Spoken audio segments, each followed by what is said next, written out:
குற்றம் நிரூபிக்கப்பட்டு தண்டனை வழங்காம விசாரணையாவே சிறை கைதியை நீண்ட நாள் வைத்திருப்பது இங்கதான் நடக்கும்.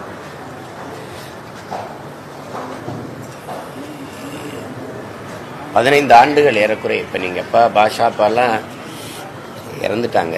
அவங்களோட கைது செய்யப்பட்ட எல்லாருமே குற்றம் நிரூபிக்கப்பட்டு தண்டனை வழங்கப்பட்ட அப்படி கிடையாது, விசாரணை கைதிகள் தான் அனுபவிச்சிருக்காங்க. அதே போலதான் நம்ம பன்னா இஸ்மாயில், லால் மாலிக்கு, தம்பி போலீஸ் பக்ருதீன், இவங்க 3 பேருமே விசாரணை கைதிகளாக தான் இன்னும் இருக்கிறாங்க. 13 ஆண்டுகள் கடந்துருச்சு. அவங்கள தனிமை சிறையில் வச்சு ஒரு மிகப்பெரிய கொடுங்கோளர் மாதிரி வச்சு அவங்கள தோணும் போதெல்லாம் அடிக்கிறது. அம்மா சொல்றாங்க பாருங்க, உடையற்ற உடலோட பெரிய தடிகளை கொண்டு தாக்குற அளவுக்கு அவங்க அப்படி மனு பார்க்கறதுக்கு நாள் கேட்டு அனுமதி பெற்று தான் போறாங்க. இங்க இருந்து சென்னைக்கு எவ்வளவு தூரம்னு உங்களுக்கு தெரியும். அது வயதான அம்மா, அவங்களுக்கு உடல்நிலை சரியில்லை, சர்க்கரை நோய் இருக்கு. இந்த சூழல்ல அவங்களை அழைச்சிட்டு போய் அந்த நேரத்தில் அனுமதி இல்லைன்னு மறுப்பதெல்லாம் எவ்வளவு கொடூர மனமும் அது போக்குங்கிறத. இது மாதிரி நாடங்களும் நிறைய துயரங்கள் இருக்குது. இதை சொல்லி வடிக்க முடியாம அவங்க பிள்ளைகள் நாங்க கேட்டு இது என்ன செய்யறது. ஏற்கனவே இந்த மாதிரி முதலா சிறைக்குள்ள தாக்குதல் செய்யும்போது ஒரு சிறை அதிகாரி, அவர் இஸ்லாமிய சிறை அதிகாரியை வச்சுதான் தாக்குனாங்க. அப்ப அவங்களுக்குள்ள பிரச்சனை வரட்டும், அதை நான் எதிர்த்து அப்ப அறிக்கை கொடுத்து இது பண்றேன். தம்பி போலீஸ் பக்ருதீன் சிறை விடுப்புல வரும்போதெல்லாம் எனக்கு அழைச்சு பேசுவாரு, நாங்க நெருக்கோம். அப்ப அந்த இதுல அவர் கண் பார்வை மங்கி கொண்டு வருது. ஏற்கனவே என் தம்பி அபுதாயிர், அவனுக்கு 2 சிறுநீரமும் பழுதாயிருச்சு. பழுதாயி அவனோட சிறையில் இருந்தவங்கிற முறையில் நான் அவன் நன்கு அறிவேன். அப்ப அவன் மருத்துவமனையில், கோவை மருத்துவமனையில் அனுமதிக்கப்பட்டிருந்த போது நான் போய் பார்த்தேன். நான் பேசுறது அவனுக்கு கேட்குது, அவன் பேசுறது எனக்கு கேட்கல. ஏன்னா குரல் வரல. அப்ப காதை குண்டி கிட்ட வச்சு பேசும்போது எப்படியாவது என்னை, அவன் வெளியில தான் இருக்கான். அந்த மருத்துவமனையில இயங்குற திறனற்று போய் கொஞ்சோண்டு உயிர் தான் இருக்கு உடம்புல. அதான் அவன் வீட்டுல ஆமா அதான் சொன்னாங்க. அப்ப இறப்புக்கு நான் போனேன். அப்ப அவரு என்னை அந்த நிலையிலேயும் இந்த அதிகாரங்கள் விடுதலை செய்ய மனசு இல்லை. போற அந்த உயிரை அவன் கொஞ்சம் கொஞ்சமா அனுபவிச்சுக்கிட்டு இருக்குது. அந்த உயிர் துடிச்சுக்கிட்டு இருக்கு. அதை வீட்டுல போய் போட்டோன்னு இல்லை. அவர் இறப்புக்கு நான் போனேன். பெருந்துயரம். எங்க அப்பா எல்லாம் பாஷாபாய் 80 வயதுக்கு மேல தொற்றுச்சு. அப்ப சிறை விடுப்புல வரும்போதெல்லாம் எனக்கு அழைச்சி என்னை தம்பின்னு தான் கூப்பிடுவாங்க. தம்பி, இந்த மாதிரி எனக்கு ரொம்ப உடல் நலிவுட்டுருச்சு, இனிமே நான் என்ன எதையாவது செய்து என்னை விடுதலை வாங்கி கொடு, நான் பேர பிள்ளைகளோட கடைசி காலத்தில் இருந்துட்டு என் உயிரை அல்லாட்ட நான் ஒப்படைச்சிடுறேன் அப்படின்னு அவர் சொல்லி அழுகும் போதெல்லாம் நமக்கு அந்த நேரத்தில் ஒரு வலியும் ஒரு பெரிய வரும் பாருங்க. கடைசியா இவங்க சொன்ன இஸ்லாமிய சிறை கைதிகள் விடுதலைன்னு சொன்னதெல்லாம் உலகத்திலிருந்தே விடுதலை தான், சிறையிலிருந்து விடுதலை இல்லை. பேச்சுக்கு பேச்சு இஸ்லாமிய மக்களுக்கு நாங்க தான் பாதுகாப்புன்னா இப்படி சிறையிலே 20 வருஷமா வச்சு பத்திரமா பாதுகாக்கிறீங்களா, அந்த பாதுகாப்பாங்கிறதான் கேள்வி எழுது. எதுக்கு அடிக்கணும்? உயர் பாதுகாப்பு சிறைக்குள்ள அறைக்குள்ள இருக்கிற பிள்ளைகள் அலைபேசியை பயன்படுத்தினாங்க, அதை பயன்படுத்தினாங்க. உனக்கு தெரியாம எப்படி உள்ள போச்சு? அப்ப அந்த குற்றத்துக்கு பொறுப்பேற்க வேண்டியது யாரு? நீயா அவங்களா? அதுக்கு எதுக்கு அடிக்கணும்? அடிச்சு துன்புறுத்தி கடும் வார்த்தைகளை தகாத வார்த்தைகளை பேசி ஏசி பெற்ற தாய் வந்தபோது அந்த முகத்தை காட்டி ஒரு வார்த்தை பேச அனுமதிக்காத சமூகம் என்ன? இது என்ன முற்போக்கு, என்ன சீர்திருத்தம், என்ன மானுட ஆட்சி? இது என்னது? இது இதெல்லாம் எங்க போய் சொல்றது? சொல்லுங்க. இது மாதிரி சிறை என்பது ஒருவர் செய்த குற்றத்திற்கு அவர் கண்டிச்சு வருந்தி திருந்தி மறுபடியும் வாழ வாய்ப்பளிப்பதற்கு தான் கொண்டு வந்திருக்கு. அண்ணல் காந்தியடிகளே சிறை என்பது ஒரு மனநல மருத்துவமனை தானே ஒளி, அது கொலைக்களம் அல்லங்கிறதான் அண்ணல் காந்தியடிகளின் கூற்றை.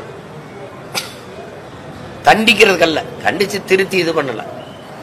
அது சிறைக்கிலே வச்சு கொல்றதுக்கல்ல, விசாரணைன்னு கூட்டிட்டு போய் அடிச்சு கொல்றது, சிறைக்கில வச்சு அடிச்சு இது பண்றது.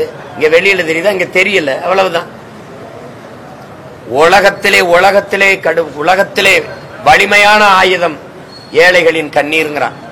அது எங்கள் தாய்கள் சிந்துற கண்ணீர். அல்லல் பற்ற ஆற்றாத அழுத கண்ணீர் என்றோ செல்வத்தை தேய்க்கும் படைங்கிறான் எங்க வள்ளுவ பெருமகனார். இந்த அல்லல் பற்று ஆற்றாது அல்லது எங்க தாய்மார்கள் சிந்துற கண்ணீர் ஒரு நாள் இந்த ஆட்சி அதிகாரத்தை அதல பாதாளத்தில் வீழ்த்து முடிக்கும். நீ எழுதி வச்சுக்க, அது நடக்கும். அம்மா சொல்ற மாதிரி நாங்க எல்லாத்தையும் கவனிக்காம இருக்கலாம். எல்லாம் அல்ல இதை கவனிச்சுட்டு தானே இருக்கிறாரு. எல்லாருக்கும் எல்லாம் தெரியுது இல்லது என்ன நடக்குது இந்த பூமி பந்துல, என்ன ஒழுங்கீனம், என்ன தீமை, என்ன கொடுமை, எவ்வளவு வதை, இதெல்லாம் என்னது. ஆட்சியாளர் இன்னைக்கு இருக்கிற ஐயா முதல்வர் அவர்கள் தான் பேசினாரு. இன்னும் நான் காணொலி இருக்கு, நான் வேணா ஊடகவியலாளருக்கு அனுப்புறேன். அப்பாவி இஸ்லாமிய சிறை கைதிகளை விடுதலை செய்ய எனக்கு வாக்கு தாருங்கள், எனக்கு அதிகாரம் தாருங்கள் கேட்டது இருக்கு. என் தாயின் மீது, என் தமிழ் மீது, என் தலைவன் பிரபாகரன் மீது ஆணையிட்டு சொல்றேன், பேசுறது. அப்ப நீங்க வாக்கு கேட்கும் போது நாங்க அப்பாவில் சிறைவாசிகளா இருக்குது, வெற்றி பெற்று வந்த பிறகு நாங்க எப்படி பயங்கரவாதி தீவிரவாதிகளா வரோம்? நீங்க சொன்ன வார்த்தையை நிறைவேற்றி இருக்கிறா. 4 ராண்ட முடிஞ்சு போச்சு. இதை விட கொடுமை, 3 சிறை கைதிகள் உடல் நலிவுட்டுட்டா எங்களுக்கு வயதாயிருச்சு, எங்களுக்கு முன் விடுதலை செய்யுங்கன்னு உச்ச நீதிமன்றத்தில் போய் வழக்கு தொடுத்தவன் நீதிமன்றம் சொல்லுது அவர்களே உடல்நிலை காரணம் கருதி அவர்களை விடுதலை செய்யுங்க அப்படின்னு. நீங்க கொண்டு போகணும் மக்கள்கிட்ட, விடுதலை செய்யுங்கன்னு சொல்லுது. அதுக்கு தமிழ்நாடு அரசு, இந்த அரசு பதில் மணி தாக்கல் செய்து உடன் பிறந்தார்களே, இவர்கள் என்ன மனநிலையில் சிறைக்கு சென்றார்களோ அதே மனநிலையில் இன்னும் இருக்கிறார்கள். 25 வருஷம் கழிச்சு சொல்லுது, இன்னும் அதே மனநிலையில் இருக்கிறார்கள். இவர்களை வெளியில விட்டால் இங்க இருக்கிற இந்து தலைவர்களின் உயிருக்கு ஆபத்து, அதனால் விட முடியாதுன்னு பதில் மனு தாக்கல் பண்ணுது. ஆனால் வெளியில வந்து நாங்க தான் இஸ்லாமிய மக்களுக்கு பாதுகாப்பு, சிறுபான்மை மக்களின் காவலர்கள். இன்னும் பேசிட்டு இருக்கு, இன்னும் பேசுது. இந்த கொடுமையெல்லாம் எங்களுக்கு, நாங்க கையேறு நிலையில் அதிகாரமற்று நிற்கதியாக நிற்கிற எளிய பிள்ளைகள், எங்களுக்கு இருக்கிற ஒரே வழி போராட்டம் தான். போராட்டம் ஒண்ணுதான் எங்களுக்கு இருக்கிறது. நாங்க புலம்பிக் கொண்டிருக்கிற காலம் இல்ல, போராடி சாதிக்க வேண்டிய காலத்திற்கு நிக்கிறோம். அதனால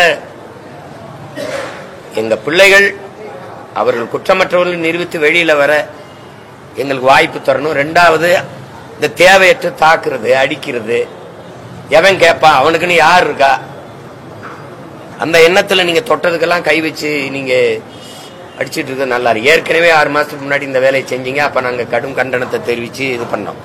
இப்பவும் மறுபடியும் அதையே செய்றீங்க, நீங்க அதையே செய்றீங்க. அது அவ்வளவு நல்ல போக்கு இல்ல.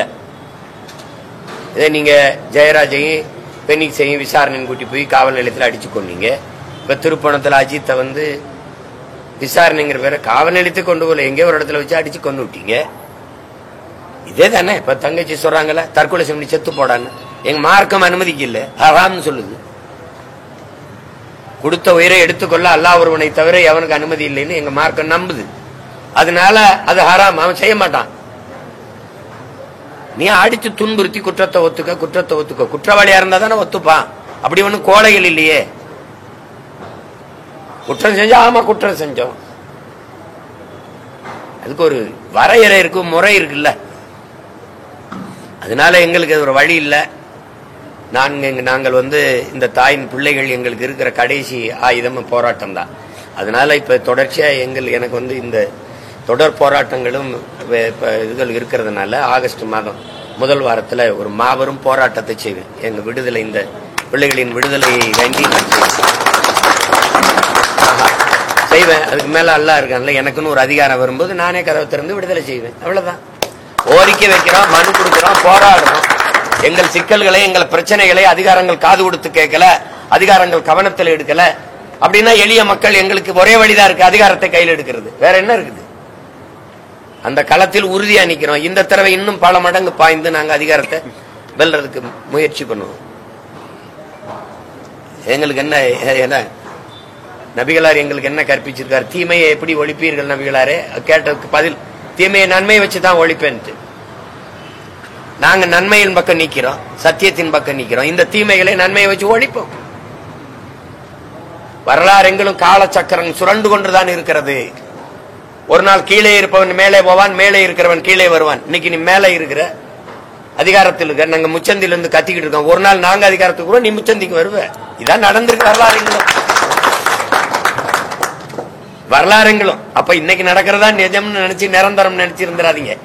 எளியோர் சிலர் வலியோர் தம்மை வதையை புரிகுவதா பொழுதுல, வலியோர் சிலர் எளியோர் தம்மை வதையை புரிகுவதா, மகராசர்கள் உலகாளுதல் நிலையாமெனும் நினைவாங்கிறாங்க புரட்சி பாவலர். இதே இந்த அதிகாரம் நிரந்தரம் நினைச்சா ஆடாத. அது அது ரொம்ப நாள் நிலைக்காது. அது உண்மை ஊமையா இருக்கும், உறங்கும், ஆனா செத்து போயிடாது. நியாயம்னு ஒண்ணு இருக்குல்ல, எல்லா சிறைவாசிகளுக்கும் இருக்கிற நடைமுறையா எங்களுக்கு கடைபிடிங்க. எங்கள் தாய்மார்கள் எங்க குடும்பத்து பிள்ளைகள் பார்க்க வந்தா மனுவுக்கு அனுமதிங்க. அவங்களோட ஆசுவாசப்படுத்தி ஆறுதலா 2 ஒரு வார்த்தையை பகிர்ந்து கொள்ள அனுமதிங்க. தூரத்தில் இன்னும் கையை கூட ஆட்ட விடலன்னு மாலிக்கூட இந்த என் தாய் பேசுறா. நீ பதில் வச்சிருக்கீங்களா? பதில் வச்சிருக்கீங்களா?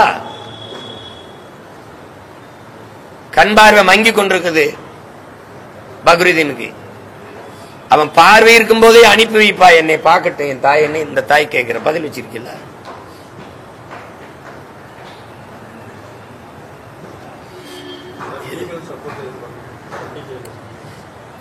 அது நடந்துகிட்டா இருக்குது. அது ஏற்கனவே 3 பேருக்குமே வழக்கு நடந்துகிட்டா இருக்குது. இப்ப நாங்க கூடுதலா கவனம் எடுத்து செய்வேன். எனக்கு இதுல நான் ரத்தமும் சதையுமா இதுல உறவா பின்னி போய் நிக்கிறவன். நான் இந்த சிறை எல்லா சிறையில் இருந்திருக்கல, இவங்களோட சிறையில் இருந்தவன். அப்ப என் தங்கச்சி கையை பிடிச்சிருந்த இஸ்லாமிய சிறை கைதிகள் விடுதலைக்கு நான் ஆர்ப்பாட்டம் செய்யும் போது கோவையில் ஒரு தங்கச்சி இதே மாதிரி தங்கச்சி என் கையை பிடிச்சிட்டு அழுதது இன்னும் அப்படியே என் மனசுக்குள்ள வலியா நிக்குது. கையை பிடிச்சிட்டா, அண்ணா இவ மகளை பக்கத்தில் வச்சுக்குது. என் மருமகன் இந்த பிறக்கும் போது உள்ள போனாருன்னா 18 வயசு ஆயிடுச்சு. 18 வயசு ஆயிடுச்சு. அவளுக்கு நிக்கா பண்ணி கல்யாணம் பண்ணி திருமணம் பண்ணி கொடுக்கணும். அதுக்கு அப்பான்னு ஒருத்தர் இருக்கணும் இல்லைன்னா அதுக்காவது அவரை வெளியில கொண்டு வான்னு என் கையை பிடிச்சி அழுதது எனக்கு இன்னும் கேக்குது. நான் அவளை விட அவ அழுகுறா, நான் அழுகல. அவளதான் நான் அவளை மாதிரி எளிய மகன் தான். எனக்கு அதிகாரம் இல்லையே. இருந்திருந்தா என்னது இது? இதெல்லாம் கொடுமை நடக்குது இங்க. எங்க அண்ணன் சொன்னதா, எங்க அண்ணன் பழனி பாபா சொன்னதா, இந்த மக்கள் பாவம். யாராவது ஒருத்தன் அன்பா 2 வார்த்தை சொல்லிட்டா இவன் தான் நமக்கான தலைவன் பின்னாடி போயிடான்டா, அதான்டா பிரச்சனைன்ற. எங்களுக்கு என்று அதிகாரம் இல்லாதனால தானே, எங்களுக்கு என்று பேச குரல் இல்லாதனால தானே, நாங்க அதிகாரமற்ற அரசியல் வலிமையற்ற எளிய மக்களா இருக்கிறதுனால எங்களை விரட்டுறீங்க. நாங்கள் சிறிய கூட்டம் நினைச்சிட்டு இருக்கிறீங்க. 13 கோடி மக்கள் உலகெங்கும் பரவி வாழக்கூடிய 13 கோடி தமிழ் தேசிய இனத்தின் மக்கள் நாங்கள். இந்த மக்களின் இந்த மண்ணின் பூர்வீக குடிகள். இந்த மார்க்கத்தை ஏற்றுக்கோம்னா மார்க்கம் எங்கள்கிட்ட வந்துச்சு. இந்த மார்க்கம் சரியா இருந்தது ஏற்றோம். நாங்க இங்கதான் இருந்தோம். மற்றவர்களை போல குடியேறுவீர்கள் கிடையாது. நாங்க மார்க்கம் எங்களுக்கு ஏற்புடையது. மார்க்கம்னா புனித வழி. இஸ்லாம் ஒரு புனிதமான வழி, தூய வழி, தூய மார்க்கம். அதனால ஓர் இறையை ஏற்று நபிகள் வழியை ஏற்று பின்தொடர்ந்து ஓர் இறை ஏக இறைவன் அல்லான்னு ஏற்று இந்த மார்க்கத்தை கடைபிடிக்கிறோம் நாங்க. ஆனா இந்த மண்ணின் மக்கள் எங்கள் மார்க்கம் தான் இஸ்லாமிய ஒழிய நாங்கள் மொழியால் இனத்தால் பெருத்த தேசியனத்தின் மக்கள் தமிழர்கள். நாங்க நாதியற்றவர்களோ நிற்க ஒன்னும் கேட்க ஆளற்றவர்களோ ஒன்னும் கிடையாது. எங்களுக்குன்னு ஒரு கூட்டம் இருக்குது. அது அதனால ஆகஸ்ட்ல இதே ஒரு அறிவிப்பா செய்யற மிகப்பெரிய போராட்டத்தை இதே மதுரை மண்ணில் இதே என் தாய்கள் தங்கைகளுக்கு முன்னாடி நான் மாபெரும் போராட்டத்தை செய்கிறேன். நீங்க அதுக்குள்ள கவனத்தை எடுத்து எங்க பிள்ளைகளை தோன்றதை நிப்பாட்டுங்க. திருப்பி நான் மனு போட்டு எங்க அண்ணனோட நான் பார்ப்பேன். மறுபடி தொட்டிங்க சித்திரம்னு செயலே முற்றுகையிட்டு போராடும். எனக்கு ஒண்ணு உங்களை எல்லாருக்கும் முன்னாடி எனக்கு வேற வேலை கிடையாது. எங்க ஊர்ல கோயிலுக்கு காலை நேர்ந்து விட்ட மாதிரி என்ன ஆத்தாளப்ப இந்த நாட்டுக்கு மக்களுக்கு நீ நேர்ந்து விட்டுதான். எனக்கு ஒண்ணுமே கிடையாது. தேர்தல் போட்டிடுறது வெல்றதெல்லாம் 5வது 6வது கடமை தான் எனக்கு. இதுதான் என் மக்களின் துயர துன்பங்களை துடைப்பது, என் நிலத்தை வளத்தை காப்பது, மக்களின் நலத்தை பாதுகாப்பது, என்னை பெற்ற தாய்மார்களின் கண்ணீரை பார்த்து ரசிக்கிறதுக்கு இல்லை. நாங்க அதுக்கான காரணத்தை கண்டு துடைக்கிறதுக்கு தான் நாங்க இந்த களத்துல நிக்கிறோம். அதை கவனத்தில் வச்சுட்டு ஆட்சியாளர்கள் வேலை செய்யணும். திருப்பி நான் வருவேன், மனு போட்டு போய் பார்ப்பேன். பக்ரீதனையும் பார்ப்பேன், இஸ்மாயிலையும் பார்ப்பேன், மாலிகையும் பார்ப்பேன். பார்த்து என்ன நடக்குதுன்னு கேட்பேன். இதெல்லாம் நிப்பாட்டிக்கிறீங்க, நல்லதில்லை. அதுதான் ஐயா, ஒரு வருஷமா தானே சொல்லுங்க, ஓராண்டா தான் நடக்குது. ஏன்னா என்ன, இந்த குற்றத்தை வழக்க முடிக்கணும், பழிய போட்டு குற்ற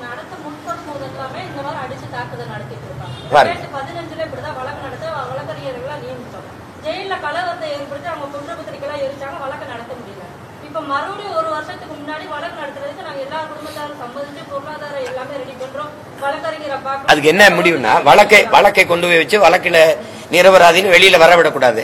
அப்படிங்கும்போது அடிச்சு அவங்கள மேல ஒரு பிரச்சனை பண்ணி அதை ஒரு இதாக்கி அந்த வழக்கை நீட்டிக்கணும். அவ்வளவுதான் அவங்க சொல்றாங்க பாருங்க. ஒவ்வொரு முறையும் வழக்கை எடுக்க முன்னாகும் போதெல்லாம் எடுத்து வழக்கறிஞரை வைக்கிறோம். எப்பெல்லாம் நாங்க கேஸ பார்க்க நினைக்கிறோமோ அப்ப எல்லாமே இந்த ஒண்ணு கலவரத்தை ஏற்படுத்துறாங்க, இல்லைன்னா இவங்களை அடிச்சு துன்புறுத்துறாங்க. இப்போ இரண்டாவது தடவை அடிக்கிறது வந்து கொலை செய்யணும் நோக்கத்திலே தான் அடிச்சிருக்காங்க. தற்கொலைன்னு சொல்லி நாங்க வழக்க முடிச்சிருவோம், இன்னும் சாக மாட்டேங்கிறாங்க அப்படின்னு சொல்லி அடிச்சிருக்காங்க. சாகலையா, எத்தனை நாளே அடிச்சுட்டு இன்னும் சாகல அப்படின்னு சொல்லி கேட்கிறாங்க. அப்படி தற்கொலை பண்ற அளவுக்கு அவங்க வந்து இதெல்லாம் நீங்க ஊடகவியலாளர்னாலும் ஒரு மனச்சான்றுன்னு ஒண்ணு இருக்குல்ல, இதெல்லாம் ஏற்புடையதான் பாருங்க. சிறைனா சிறை கைதிகளை சிறை காவலர்கள் பாதுகாக்கணும், அவ்வளவுதான். அது வழக்கு இருக்குது, நீதிமன்றம் இருக்குது. நாங்க குற்றவாளியா நிரபராதியான தீர்மானிக்க வேண்டியது நீதிமன்றம். அது அங்க போய் நாங்க பாத்துக்கிற போறோம். நீங்க அடிச்சு ஏன்டா இன்னும் சாகல, செத்து போங்கடான்னு அடிக்கிறது இல்லையே காவல்துறையினர். அதுதான் இது எங்களுக்கு வேற வழி கிடையாது. போராடி தான் நாங்க, அண்ணல் அம்பேத்கர் சொன்னது மாதிரிதான், இழந்து விட்ட உரிமைகளை பிச்சை கேட்டு பெற முடியாது, போராடி தான்டா பெற்றாகணுங்கிறாரு. எங்களுக்கு எங்க உரிமையை எங்கள் விடுதலையை நாங்க போராடி தான் பெற்றாகணும். அதுதான்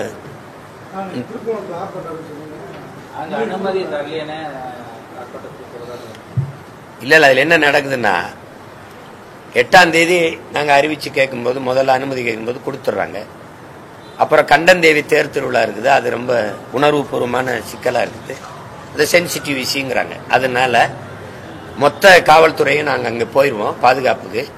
அதனால இங்க உங்களுக்கு இது பண்ண முடியாது அப்படின்னு அவங்க சொன்னாங்க. அந்த உயர் காவல்துறை அதிகாரி, மாவட்ட காவல்துறை அதிகாரிகிட்ட நானே பேசினேன். அப்படின்னா அடுத்த நாள் கொடுங்க, நான் நேத்தே வந்துட்டேன் ஆர்ப்பாட்டத்துக்குன்னு. அப்ப அடுத்த நாள் இன்னைக்கு கொடுங்கன்னு கேட்டேன். நீங்க மனு கொடுங்க, நாங்க மேலிடத்தில் கேட்டுட்டு சொல்றேன். நாங்க கொடுத்தோம்.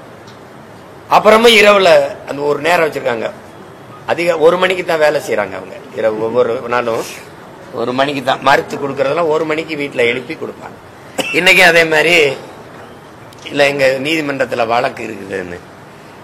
இப்ப எனக்கு வேற வழி இல்லை. நாளைக்கு எனக்கு ஆடு மாடுகளின் மாநாடு இருக்கு, அடுத்தடுத்து வேலை இருக்கு. அவங்களுக்கு ஒரே வேலை தான், எனக்கு பல வேலை இருக்குது. அதனால நான் அனுமதி கொடுத்தா போராடுவேன், அனுமதி கொடுக்கலைனாலும் மீறி போராடுவேன். என்ன அதிகபட்சம் வழக்கு தானே, சிறை தானே, அதெல்லாம் அஞ்சுகிற ஆள் மாதிரி எங்களுக்கு தெரியுதா? அது ஒண்ணும் இல்லை. எனக்கு 100 கேள்விகள் இருக்கு, அதை என் மக்களுக்கு முன்னாடி இந்த அதிகாரத்திற்கு எழுப்பு.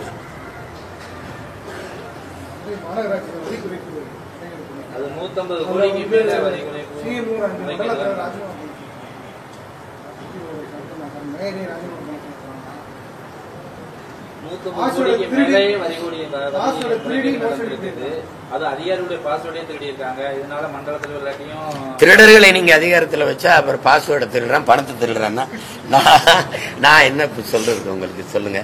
ஓரணியில் கூடுறதே இதுக்குத்தான். ஓரணியில் கூடுவோம்னு சொல்றது, கூடி திருடுவோம், கூடி கொள்ளையடிப்போம், கூடி கொலை பண்ணுவோம். நீங்க எல்லாம் தானே கேட்கணும். நீங்க என்கிட்ட கேட்கறீங்களே, 4.5 ஆண்டுகளா என்ன பண்ணிட்டு இருந்தீங்க? மண் காக்காம, மொழி காக்காம, மானம் காக்காம. இப்பதான் மண் காக்க போறீங்களா? இவ்வளவு நாள் என்ன பண்ணிக்கிட்டு இருந்தீங்க? நாங்க தான் மண்ணெல்லாம் அள்ளி வித்துக்கிட்டு இருந்தோம், நாங்க தான் திருடி தின்னுக்கிட்டு இருந்தோம். மலைய கல்குவாரின்னா மலையை எம்சாண்டு நொறுக்கி வித்தோம், ஆத்து மணல் எல்லாம் அள்ளி வித்தோம், நாங்க தான் வித்தோம். மொழியை நாங்க தான் சிதைச்சு அழிச்சோம். எங்க சங்கம் வைத்து தமிழ் வளர்த்த மாமதுரையில எங்க தமிழ் எழுத்து இருக்குதா பாப்போம்? எழுத்து இருக்குது, அது என்ன மொழியில இருக்குது? இங்கிலீஷா தமிழ்ல எழுதி வச்சிருக்கீங்க. நாட்டின் முதலமைச்சரே சொல்றாரு, ரெயின்போவா அப்படி தமிழ்ல ரெயின்போன்னு எழுதுங்கன்ட்டு, வானவில்னு எழுதுங்கன்னு சொல்லல. இதான் அவங்க தமிழ் மொழி காக்குறது. அடுத்து மானம், எங்களுக்கு மானம்னு ஒண்ணு வச்சிருக்கீங்க இருக்கா? தன்மானத்துக்காக உயிரை விட்ட ஒரு இனத்தின் கூட்டம், சுயமரியாதைக்கு இயக்கம் கண்ட ஒரு இனத்தின் கூட்டத்தை 1000, 500 வேட்டி, சேலை, அரிசி, பருப்பு, சாராயம், பணத்துக்கு கையந்த பிச்சைக்கார கூட்டமா, மானங்கட்ட கூட்டமா மாத்திட்டு இன்னைக்கு மண் காக்குறேன், மொழி காக்குறேன், மானம் காக்குறேன். அதேதான் நானும் சொல்றேன். உங்ககிட்ட இருந்து இதையெல்லாம் நாங்க காக்குறோம். யார்கிட்ட இருந்து காக்குறது இதையெல்லாம்? எப்ப பேசுறீங்க? 6 மாசத்துல தேர்தல், இப்ப வருது அக்கறை. இப்பதான் மொழியே தெரியுது, இப்பதான் மானம் தெரியுது, மண் தெரியுது. கேவலம். ஓரணியில் திரளணும். எதுக்கு திரண்டு என்ன செய்ய போறோம்? திரண்டு என்ன செய்ய போறோம்னு சொல்லுங்க. நீங்க சொன்ன மாதிரி 150 கோடி ஒரு மாநகராட்சி இல்ல. அப்ப நாடங்களும் கேட்டா காசு இல்ல. வாத்தியாருக்கு சம்பளம் கொடுக்க காசு இல்ல. போக்குவரத்து தொழிலாளருக்கு பழைய ஓய்வூதியத்தை கொடுக்க காசு இல்ல.